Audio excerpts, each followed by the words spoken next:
At first, I could scarcely process what I heard. Across the table in the quaint cafe, my partner toyed nervously with her spoon, swirling her latte. Then, she dropped a bombshell. She was setting off on a 2-week journey of self-discovery with her former lover. My stomach twisted, and I prayed I'd misheard. But her earnest eyes confirmed it was true. She softened the news with phrases like, "It's not what you're thinking, and I need to understand myself better." Yet, all I felt was a sharp pang of betrayal. When I asked why her ex was necessary for such a personal voyage, she said he was a vital part of her past, someone who truly knew her, and this trip was about finding peace with that history. Her words sounded rehearsed, as if crafted to ease my doubts. My hands shook, not with anger, but with the dawning truth that our connection was no longer solid. The following days were heavy with tension. I didn't beg her to stay. I believed that if her feelings for me were real, she wouldn't even consider leaving. Still, suspicions ate at me, casting doubt on her intentions. Her smiles seemed forced, her hugs lacked their usual warmth, and her phone was never far from her side. Late at night, I noticed her giggling at messages, and though she claimed they weren't from him, my gut told me otherwise. On the morning she left, I stood by the door as she pulled her suitcase out. She gave me a quick peck on the cheek, more like a gesture to a roommate than a lover, and said softly, "I'll be back before you know it." Watching her leave felt like seeing the final chapter of a book I wasn't ready to close.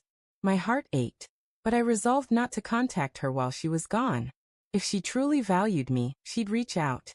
The first few days passed in complete silence. No morning texts, no words of affection, not even a photo of her travels.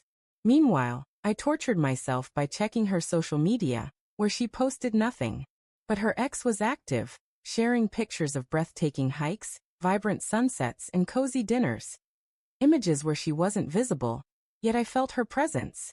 The absence of communication between us was louder than any explanation she could give. A week into her trip, she sent a short, distant message. "Hope you're doing all right." I stared at it for what seemed like forever before replying. "Hope you're finding what you're looking for." It felt like trading words with a stranger, not the person I'd dreamed of a future with. The distance between us had grown far beyond physical. It was deep, emotional, and possibly permanent. My friends encouraged me to accept the reality, saying someone who truly loved me wouldn't need 2 weeks with an ex to figure out their life. Yet a stubborn spark of hope lingered, believing she'd come back certain of her choice in me. I hated that glimmer of optimism, but I couldn't snuff it out. Love has a way of humbling even the strongest hearts, and mine was no exception. On the 12th day, a photo crushed my hopes. Her ex posted a picture of them by the ocean, and though she wasn't tagged, her reflection shone in his sunglasses. That fleeting image was enough to knot my stomach with the pain of betrayal.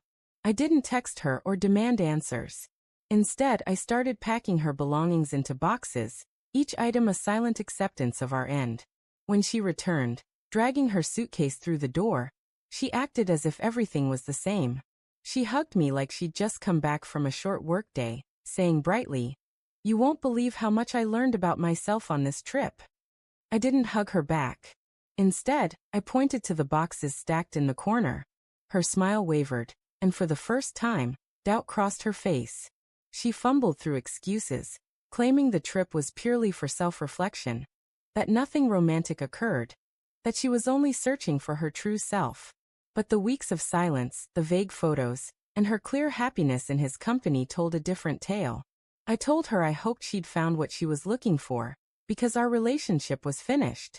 Her face fell, tears welling as she grabbed for my hand, begging for another chance. I stepped away, no longer driven by anger, but by a firm decision. Sometimes love doesn't end in a storm of rage, but in a quiet acceptance of truth. I had made peace with her absence long before she realized it. That night, she left, crying and pleading, but I didn't chase her. Alone in the quiet of my apartment, I felt an unexpected calm. The hurt was sharp, but it brought a sense of freedom. No more doubts, no more waiting, no more lies. She had chosen her path, and now I was choosing mine. In the days that followed, a burden lifted. Friends visited to offer comfort, but I needed little. I had faced the worst, watching her leave with her suitcase. Now I was ready to heal, to rebuild, and to rediscover myself. And this time, I wouldn't need anyone from my past to guide me.